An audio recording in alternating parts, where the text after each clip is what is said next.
Hello and welcome back to Macabre and Company. I'm And Erica. I'm George. George, you're back. We missed Oh, you. Erica, I'm so sad. I've been away. I've been so busy. Honestly, I felt terrible, but I'm so excited for everything that's been going on and all the extra help that you've put in and taking care of Yes, did episodes you and having special guests.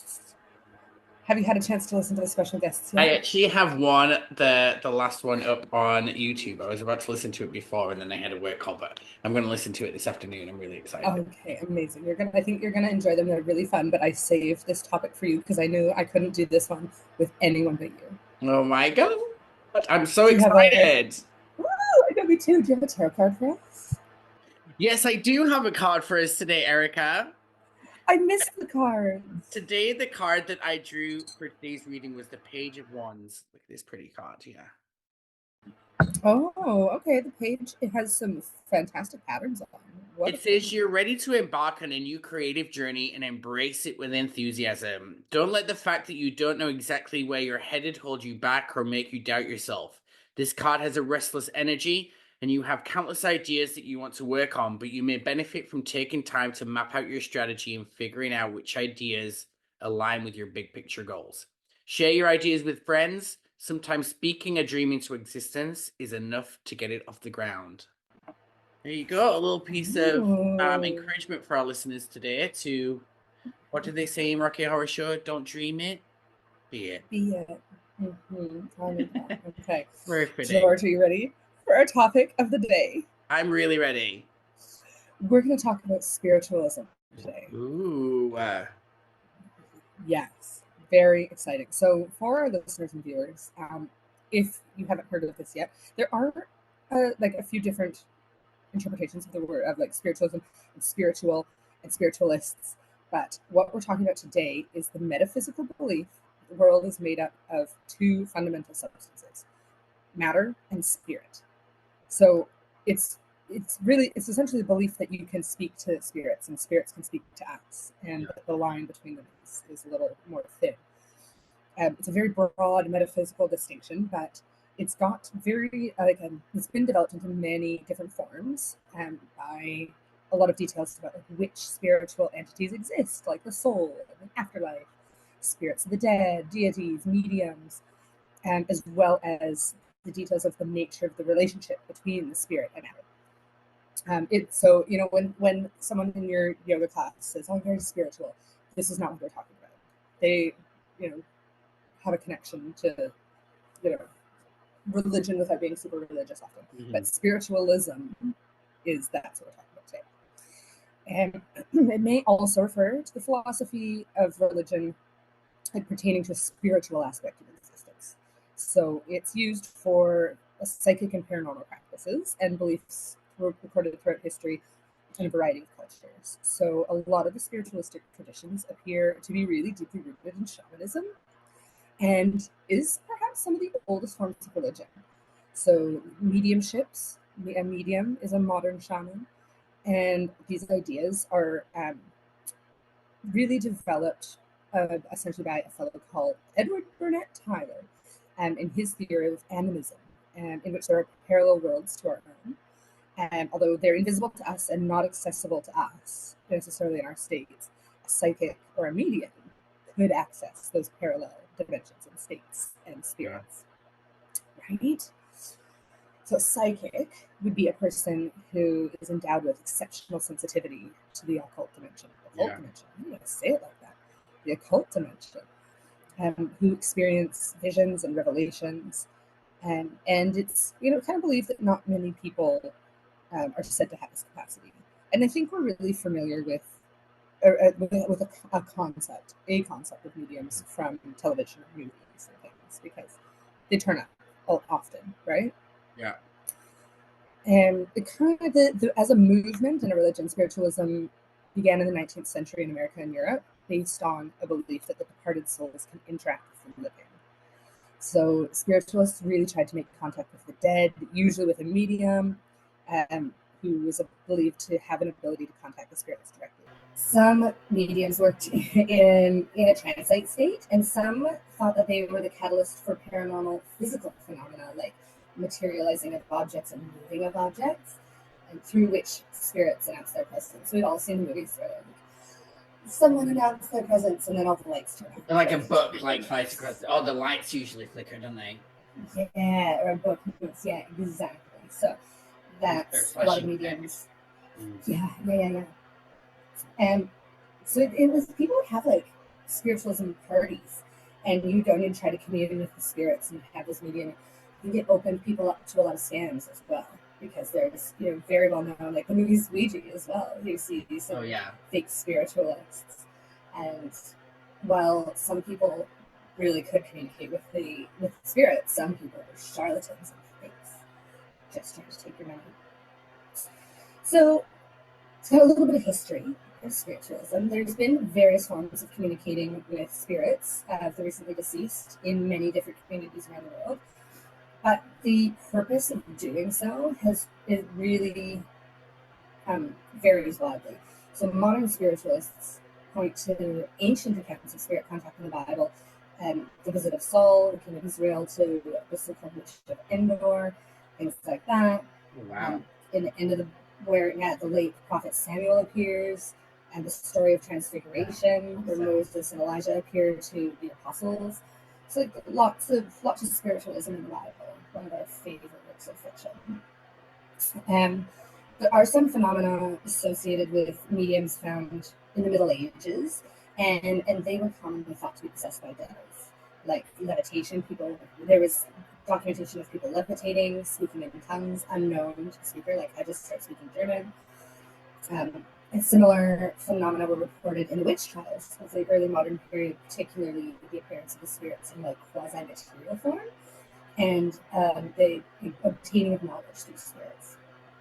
So it's really broad, and people, really, I think, broad. Really broad. And we can get into it after about like how much is just people not understanding, or people getting into a delirious state. Maybe they weren't speaking languages at all, but and maybe people were lying, because people are lying liars who lie. Lying. They are, right? And modern spiritualism can trace its beginnings to apparently supernatural events in a farmhouse in Hyattsville, New York, in 1848. This was the Fox family, and the owner and his family, as well as the previous occupants of the house, had been disturbed by unexplained knocks in the night. If you're reading about it, they call them raps, like a rap on the wall. Mm-hmm.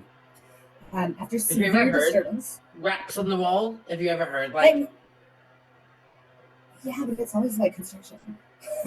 Yeah, but see, when I stayed on the Queen Mary that time, I swear it was definitely some of that, because there was barely anyone else in the hotel, and it was so big, and I was like, I can definitely, and it's not pipes or anything.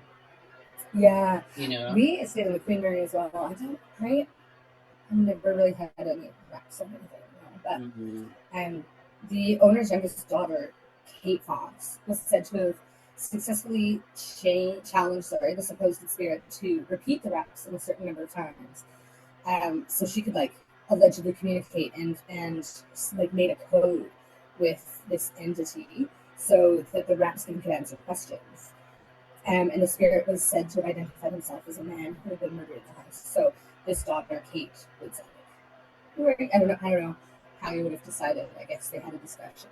Okay, 2 raps for yes, 1 rap for no. She had a lot of time on her hands, Kate Fox. I guess she wasn't doing any chores, so maybe she should have gotten back to work. And so then the practice of having sittings for communication with spirits really spread rapidly around that time. And in the 1860s, it was very popular in England and France. Kate Fox and one of her sisters, Maggie Fox, really devoted a lot of their lives to acting with mediums in the U.S. and England, and would do these sittings, would just invite people to commune with spirits.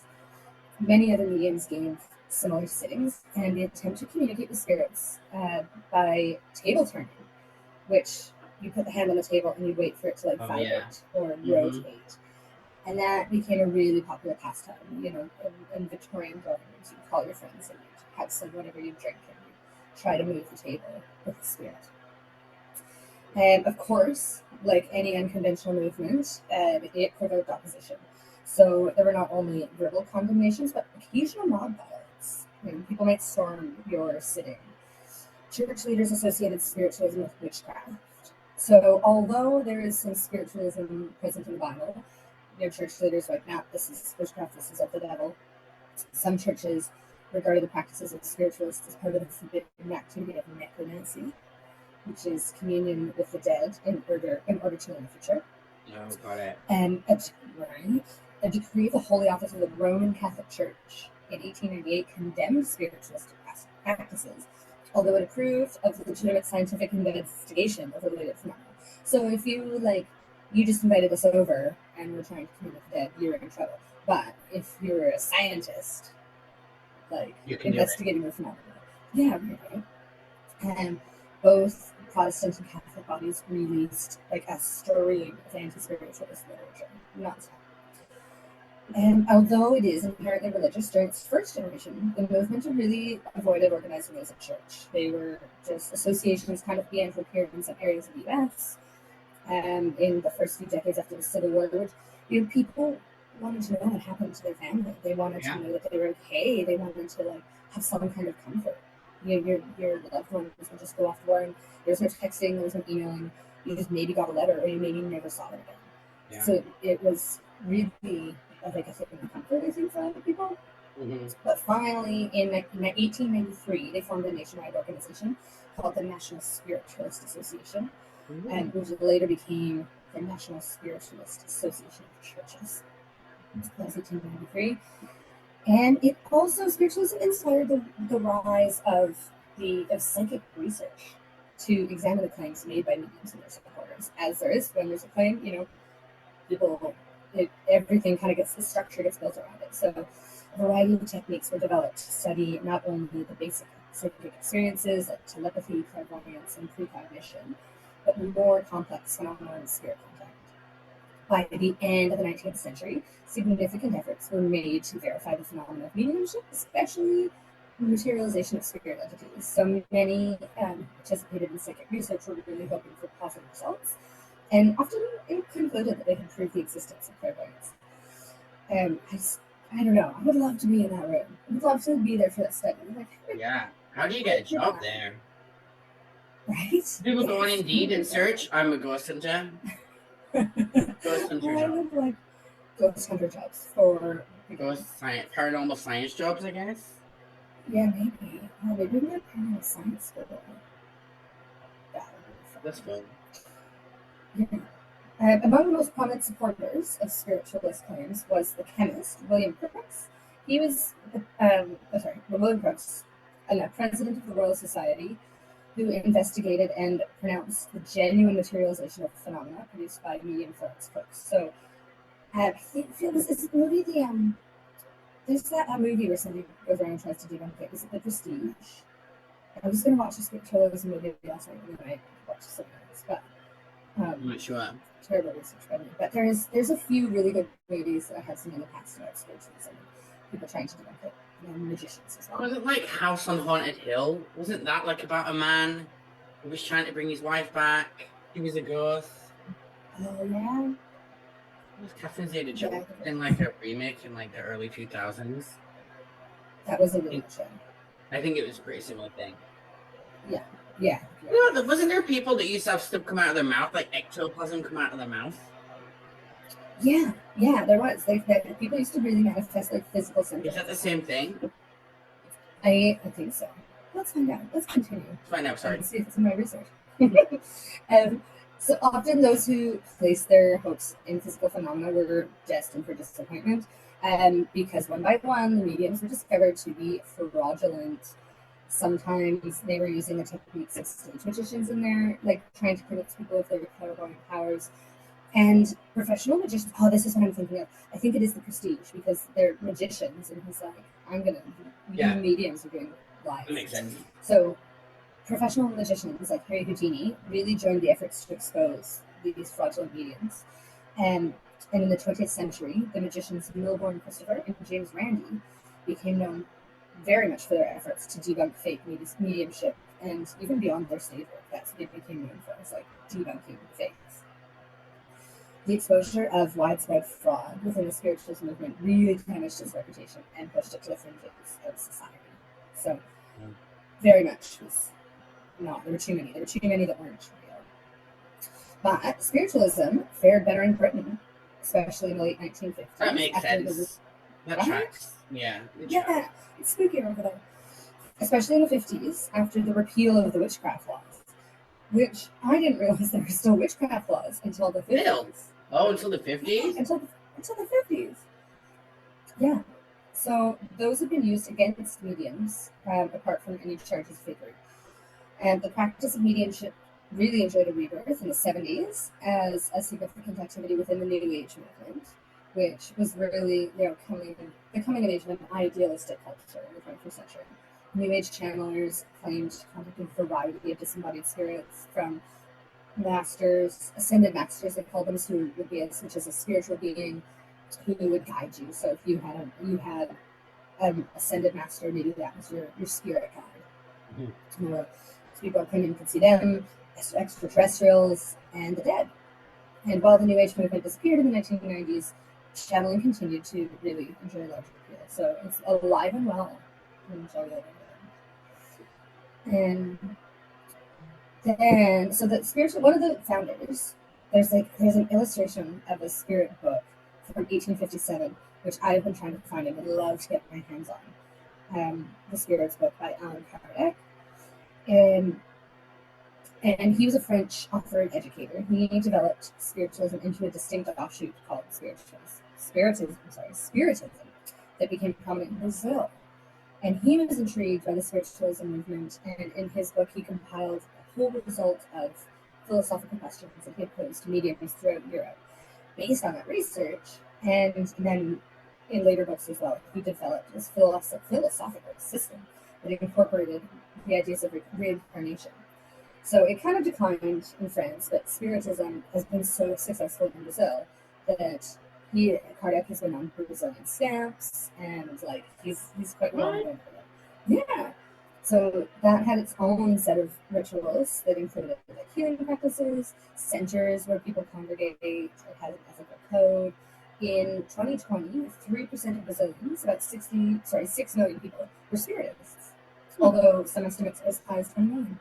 It's cited as the third most popular religion in Brazil. Yeah. Wow. Right? Yeah.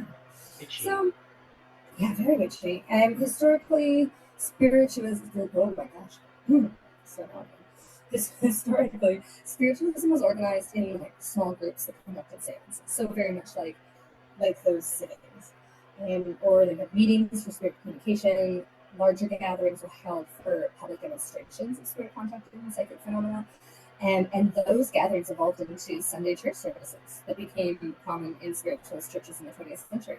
So those started from small groups of seances. And many associations also sponsored camps where believers could congregate in more leisurely atmosphere, and having private sessions with mediums, attending daily seances. And initially, spiritualist gatherings were concerned with demonstrating and investigating mental phenomena like clairvoyance, telepathy, and receiving messages from spirits. And the messages that mediums claim to receive were examined in order to build theoretical constructs for examining how spirit contact could occur. So, really studying. They use these camps to really get in there and see what's happening. And fairly early in the movement, however, seances featuring more spectacular physical phenomena were conducted, and mediums arose who specialized in such displays of levitating objects, speaking with the dead, and channeling the dead, speaking for them, making pictures on photographic plates, and materializing objects. So really cool stuff. I would love to go to a spiritualist. One of their churches. I don't even want to go to church, but I would like to go to a camp. Although that sounds so longer. I don't know. There's got to be a great story in there somewhere. And also basic to spiritualist practice is spirit healing. So one of the precursors to spiritualism was called the magnetist movement, which had grown out of magnet healing theories from Franz Anton Mesmer. The great Mesmer. The magnetists had specialized in spiritual healing and public demonstration of magnetic phenomena, which included hypnotism. Spiritualism really absorbed a lot of the assumptions of the magnetist movement, but maintained that healings were the result of spirit influence rather than a magnetic power. So that's where they drew the line. It took a few of them to the spirits heal us. And although some spiritual practices have been motivated by just curiosity and fascination with the supernatural, they've also been driven by more serious concerns about the fate of the human soul. You know, for those that have lost their faith in traditional Christianity, spiritualists have offered a new religion, like based on not just ancient tradition, but on facts that apparently you can see, everyone can see. You know, you can see and talk to your dead loved ones, and like how comforting. So for those who materialistic ways of thinking have precluded a belief in life after death, they've been given a new hope of immortality, and suffering grief after the death of a loved one, they get the possibility of communicating with them. So the strong involvement of emotion in both acceptance and rejection of spiritualism has really made it difficult to appraise the impartiality of evidence for and against it. It's really hard to get to the truth because so many people believe and don't believe for so many reasons. So there is a spiritualist church in LA. Are we gonna go? I just googled it. Next time you're here, yeah, the Spiritualist Church of Revelation. The narrow Hollywood. Oh yeah, it's small. It looks like it used to be a house. Oh my gosh, that's so fun. Yeah, but I don't know if we're gonna go there. Oh, it does small. I think we can still go. But of course it's LA, so of course there's gonna be one there. Of course, absolutely. We'll go. We'll knock on the door and say we want to speak to. Who do we want to speak to? Oh my gosh, we need to get our story straight before we go and decide who we want to speak with. Do you want to hear about some of the famous people that believed in spiritualism? Yes. So, Thomas Edison, when he he was a science guy, huh? Didn't he invent the light bulb? Yeah, he invented a bunch of stuff. And when he invented the phonograph in 1877. What's a phonograph? The phonograph is like, isn't that the big thing with the big, speakery thing on the end, and you can record singing on it? Oh, like a record player, but it had the horn on top. Yeah. Okay, yeah. Just like that. And the first record he created was of his own voice reciting the nursery rhyme Mary Had a Little Lamb. And then in 1920, he had announced plans to capture a different type of voice, a spirit phone. So he thought that he could break through the veil. Let's see what his actual quote was. Aside from the life-changing feat of breaking through the veil, I believe his interest in spiritualism was simply to demonstrate science, not mediums and Ouija boards was the way to do it. So yeah, this historian actually. So yeah, he thought he could communicate with the dead and then record the dead's voice on his phonograph. Do you think this is it's all real and he figured it out, but the reason why research isn't made that much public or that, is because the big religious institutions have said, no, you can't tell people about it, right? So then they squash it because they want you to believe in the Bible and stuff so that they want you to control you a little bit. Whereas if you knew that none of that was true and really there's ghosts all around us all the time, then no one would go to church. You just sit at home and hang out with your dead friends and family. Yeah, big religion is totally behind it, I think. Big religion. Mae West, big religion, they're out to get us.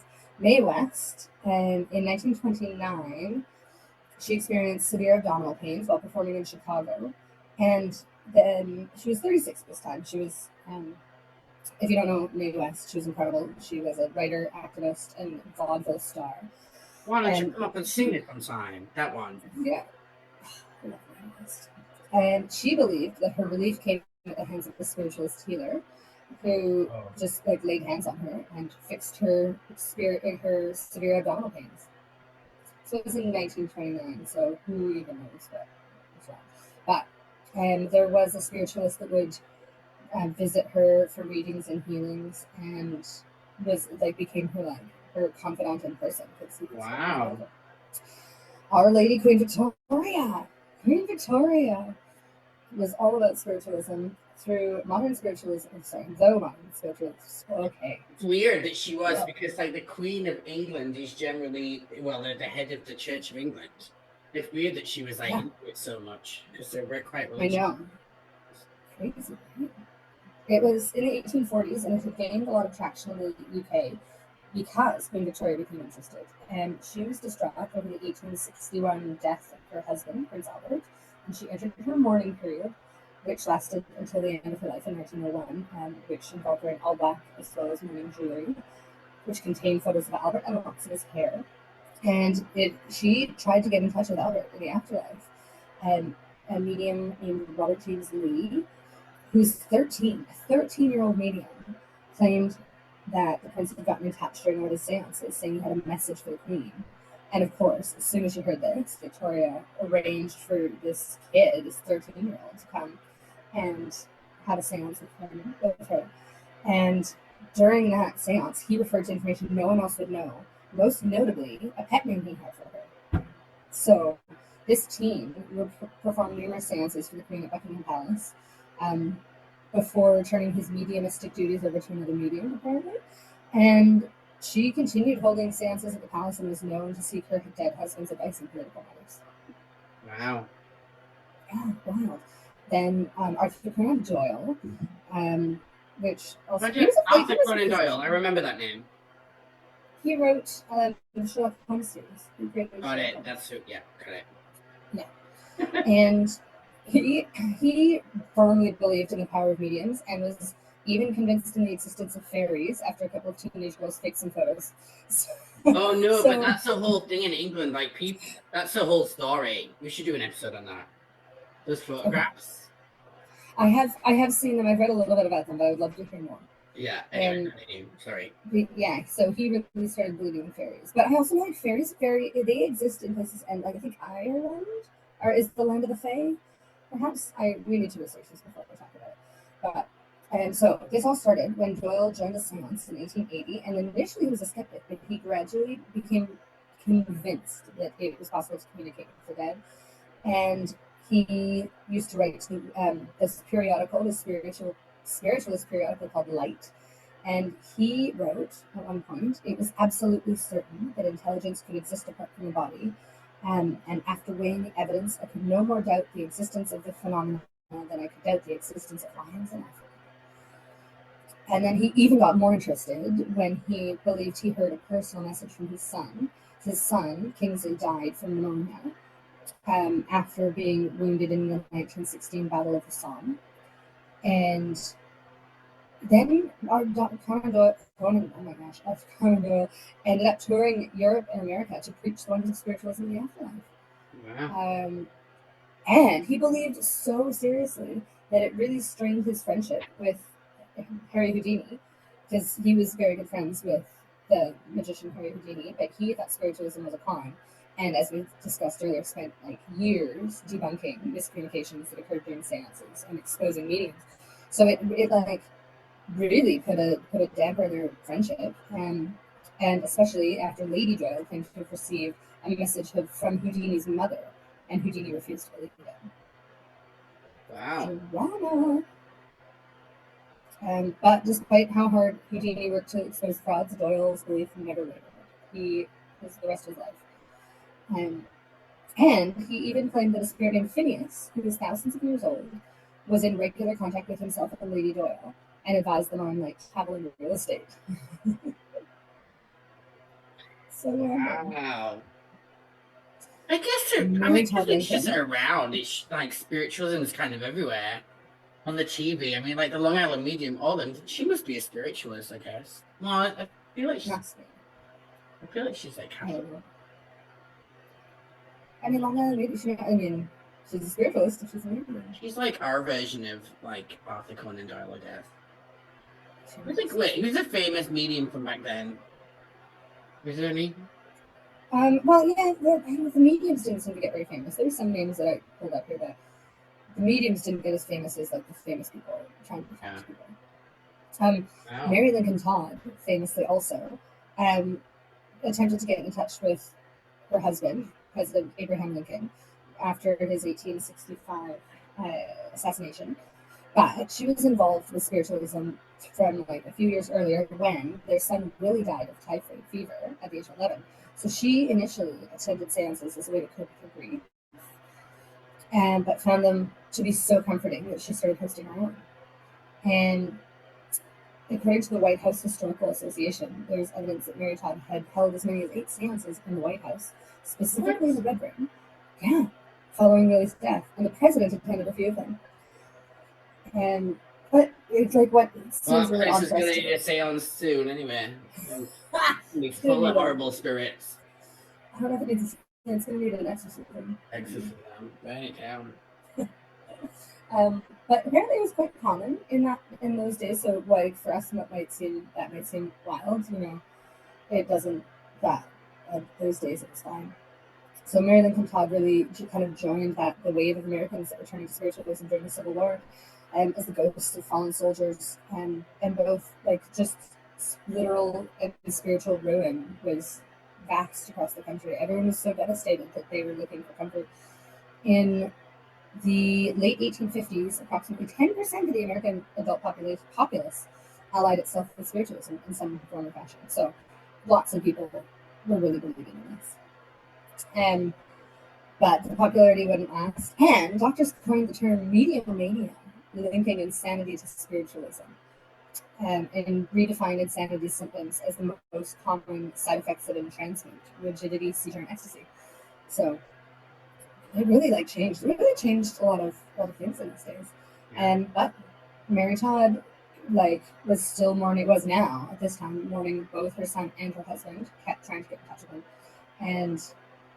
And unfortunately, this, along with what they deemed improper and unladylike displays of grief, sorry that you're grieving your husband, after his assassination, made Mary Todd the object of public ridicule very sadly. So, and her son Robert eventually had her committed to a sanitarium briefly in 1870. Oh, Lord. Yeah. Victoria Woodhull. Do you know who Victoria Woodhull is? Yeah. She is probably best known for her 1872 run for the first presidency of the United States as the first woman to attempt to run for president. Oh. So, yeah, very interesting. In 1872. Good for her. And from a very early age, it is thought she believed that she received special guidance and protection from the spirits of the deceased, which empowered her to take these unusual actions for a woman at this time, which is so, that just makes so much sense. Oh, she's such a bold woman. She must be advised by spirits. Yeah. However, she was also the first woman to own a Wall Street investment firm, founded her own newspaper, and spoke before Congress demanding women be granted the right to vote. So I think this one is maybe not so spiritual. She was just a bold woman. However, actually, she was elected the president of the American Association of Spiritualists. So Ooh, I guess she was. I want to be the president. In 1871. I know, right? She called it the chief honor of her life. So I guess she really was. But she did it to president, just not the president she wanted to make it to. Exactly right. And hopefully she made some good changes. And the next one is Dan Aykroyd.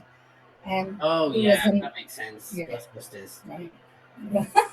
Yeah, and he was a member of the original cast of Saturday Night Live in 1975 and the Ghostbusters franchise, huge as well. But he co-wrote the script. I don't think I knew that, but the idea for the film, and it was his idea. He wrote it. Amazing. But his great grandfather, Sam Aykroyd, was part of a spiritualist community in Canada. He regularly hosted seances in the family's farmhouse throughout the 20s and 30s. Oh my gosh, I just realized that I have to stop saying 20s because we're in the 20s. We're in the 2020s. Oh my gosh. You're going to say 1920s, babes. Otherwise, you're going to make it seem like you're 100 years old. Oh my gosh. You're not 100 years old. No. Close, but not right. Not yet. So close. And so, yeah, the Aykroyd family really believed in spiritualism and had a lot of seances. Do you know any other famous people that are spiritualists? No, not really. I mean, not that have come out and said it, but I'm sure there's loads. You know, when you think about it. Yeah, absolutely. Especially as you mentioned. So that's spiritualism, and I knew I could only do it with you. We're going to talk to ghosts. We're going to go to church and talk to ghosts. Wow. What do you think? Do you think we can commune with ghosts? I mean, we could try. I'm not allowed to do it in the house, though. He's really no, none of that communicating with the dead thing. So you think we can? You think we definitely can? I think anyone can. I think if you try hard enough. If you do it properly, I think you can. I think there's ways. Yeah. I'm I also think a I can do chicken anything I though. put my mind If to. I hear the dishwasher in the middle of the night still going, like I think it's a ghost. So, and I get scared. That's fair. That's We fair. could try. Oh my god. Maybe we'll do a special episode I'm where we try to communicate with the dead. yes. Yes. It's We kind of also fun, actually. I was thinking of when I was in like I don't know 8th grade, I did a science project on psychic ability and whether you Oh, she could did. like right, communicate like and did the like flashcards. I had flashcards and I studied a bunch of people that who had to like think of the shape in your head and try to communicate it to people. Yeah. I did not have it. Oh. But maybe we should do that. I should make some flashcards and try to like Do it. do it for you and see if you can see if I can put the shape into your mind. We'll do it for Patreon because we'll make it Fun. okay. All right. Well, thank you, Erica, That's for so teaching us today fun. about spiritualism. Thank you for being here. This has been on my mind for years. Tell us where they can find us. Oh yes, the people. Thank you, people, for listening and watching. You can find us everywhere at Macabre and Company. You can join us on Patreon at Macabre and Company, where we do book clubs and vlogs of adventures to mines and all kinds of fun things. Yeah. And until next time, Stay spooky.